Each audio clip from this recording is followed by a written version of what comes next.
Arthur Boyle from the Fire Force manga is stronger than you think. I'll explain why. Shout out to Nairobi for also collaborating on this scale. Before we start, I'm putting a spoiler warning here, just like the Shinra video. If you're not caught up and don't want to be spoiled, click off now. Seriously, I don't need any more angry comments about spoilers. Alright, they're gone? Cool. Also, I will say that the scaling that I'm going to present for Arthur will seem really iffy for a lot of you, especially the ones who felt the Shinra video was also iffy, but just listen to the whole thing and pause to read what I put on the screen. Alright, to start this off, let's get into Arthur's early to mid-series scaling. For one, we note throughout the series both narratively and visibly that Arthur scales relative to Shinra and at times arguably above. I've explained in a previous scale video for pre-Cataclysm arc Shinra on TikTok that his base from the show fight and on should be around Universal Plus and Immeasurable Speed. As a quick reiteration for that, basically Show's ability allows him to use his Adola Burst to manipulate and steal the heat of the expansion of the universe and utilize it to form his own universe around himself, which as a result stops the expansion rate of the normal universe as well as time while allowing himself to move freely. With this in mind, it's also blatantly shown that his body is able to endure the same amount of energy, which mind you is also compared to the same amount of energy that resulted from the Big Bang, constituting this as a Universal Plus durability feat. That being said, since we know Shinra is then able to physically damage Show, that would mean Shinra's attack potency should scale to Show's durability, warranting Shinra Universal Plus AP and durability as well.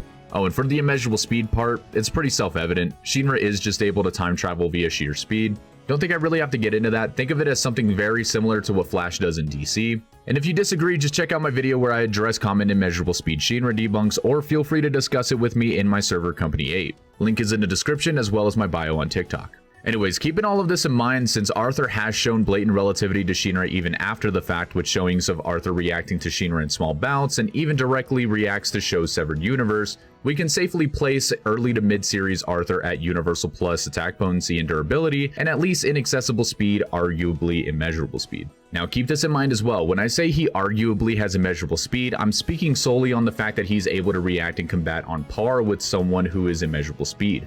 I am not claiming that Arthur can time travel, just that his reaction speed and his combat speed would be fast enough to keep up with immeasurable speed characters. I cannot stress that enough, and yes, that is possible. Alright, now that we got that out the way, let's get into the real controversial stuff. Arthur scaling during the Cataclysm arc. Look, most of you are not going to agree with this right off the bat, but just give it a chance. So to start this part off, we have to begin with Dragon and the Great Cataclysm. Now what exactly is the Great Cataclysm?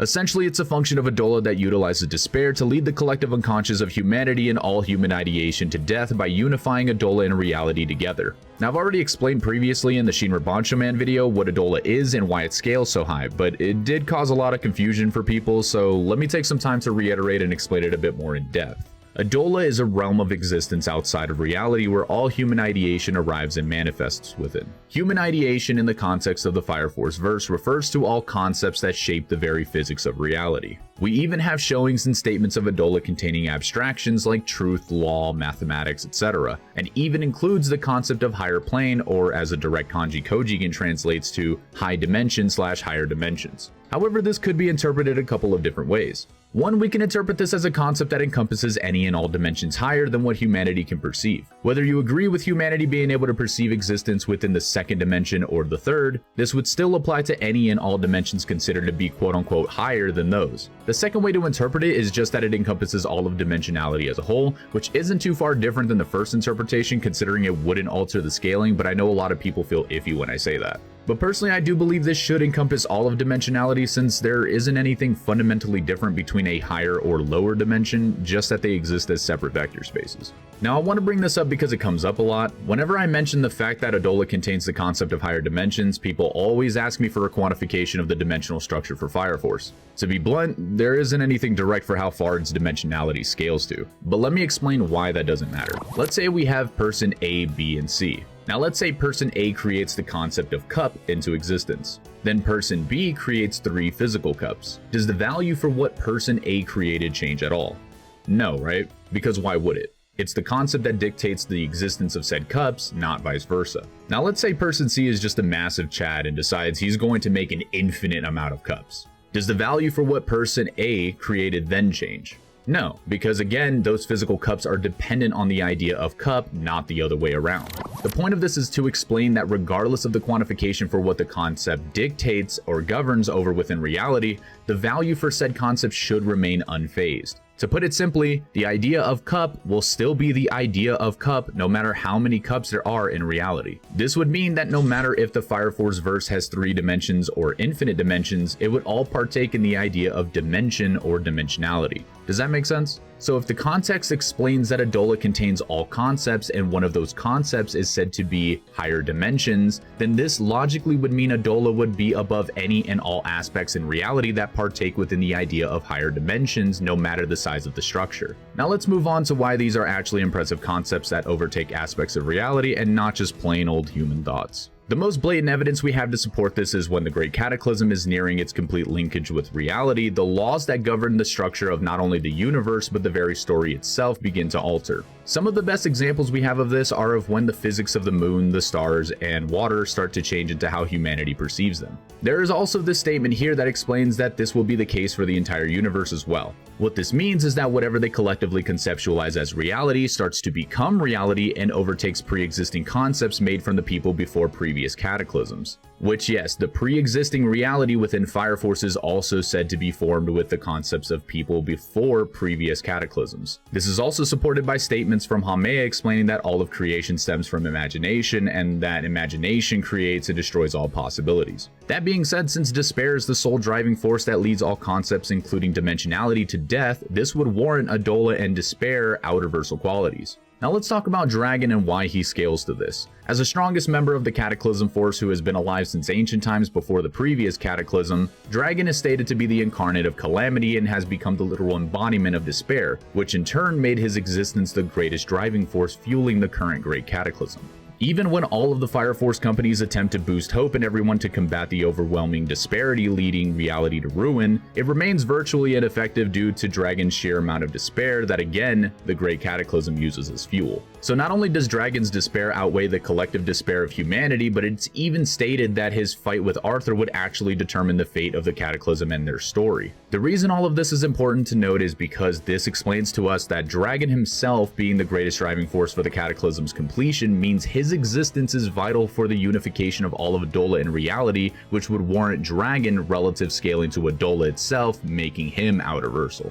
Alright, I know that was a lot to get through, but you're still with me, right? If not, feel free to comment below what's confusing you and I'll do my best to give a better answer. Okay, so picking up where we left off, we've already established a couple of things. One, we've explained why Adola and the Great Cataclysm have outerversal properties via containing all concepts, even impressive ones like dimensionality, and leading them to death. Two, we've explained why Dragon would scale to them. 3, the word cup is just really annoying to say now. Now that these bits have been put in place, you probably have a good idea where I'm going with this. Considering everything we've established so far, the feat of the Night King himself slaying the likes of Dragon gives Arthur Boyle outerversal attack potency and durability, as well as irrelevant speed by default. Oh, it should also be noted that the sword slash that killed Dragon and sliced the earth also happened to slice the portal to Adola as well, which is stated to be something that exists there but also doesn't exist. Not really super important, but I thought it would be a nice little bit to add. Alright, now that we've gotten our boy, our Dragon Slayer, our Night King Arthur to outerversal, let's brush through Arthur's most notable powers and abilities. By the end of the manga, Arthur should have all of the following. Superhuman physical characteristics, because obviously. Fire manipulation, again obviously since he's a 3rd generation pyrokinetic. Lightning manipulation from the time he was able to accumulate lightning from the sky into Excalibur. Mindlessness, since he's able to shut his mind off from any conscious thought and actually perform better, but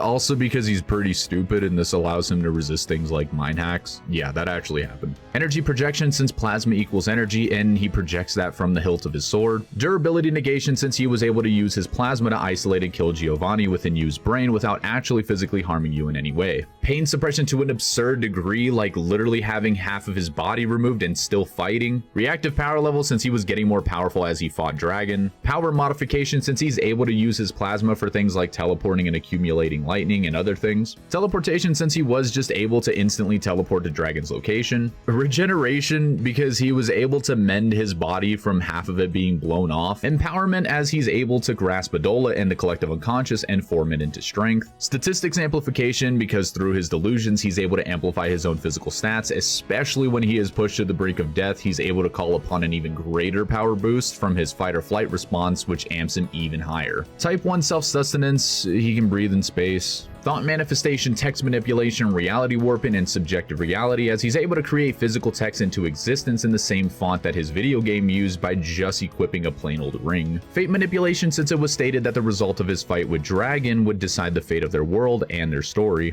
Non-physical interaction, since he sliced through Adola's portal that had no physicality to it. Conceptual manipulation, despair manipulation, and hope manipulation, as he's able to use his hope to combat a process that utilizes despair to lead all concepts to death. And last but not least, plot manipulation. This one's kind of funny because as he's playing the video game with Vulcan for training before he fights Dragon, he quite literally plays out the same events that happen in the real world, as every decision he makes in the game happens in the real world with actual people like Rekka's doppelganger and Kareem, and other examples as well. Plus, as you've probably noticed from the thumbnail, it's actually stated that Arthur has the power to control the narrative, which of course is supported by the examples I gave a second ago. To add to that, as I've mentioned multiple times previously, the Great Cataclysm was stated to alter the very story itself, to the extent we even had characters essentially breaking the fourth wall, as a random kid named Tatsuo explains to Leek how he became an established character, yet his mother was just a background character as she proceeded to vanish from the plot once her quote-unquote role in the story was fulfilled. I'm not gonna lie, the way I saw the Great Cataclysm arc was almost like a PvP match between Arthur using hope and Dragon using despair, and whoever won that determined how the story ended. But yeah, that's pretty much it for the video, guys. In conclusion, we have early to mid-series Arthur at Universal Plus with inaccessible to immeasurable speed, and his end-of-series counterpart at Outerversal with irrelevant speed. Now, I don't think I have to cover why he would still be at this level at the end of the series, since they made it pretty apparent that he's the only one who didn't lose his pyrokinesis,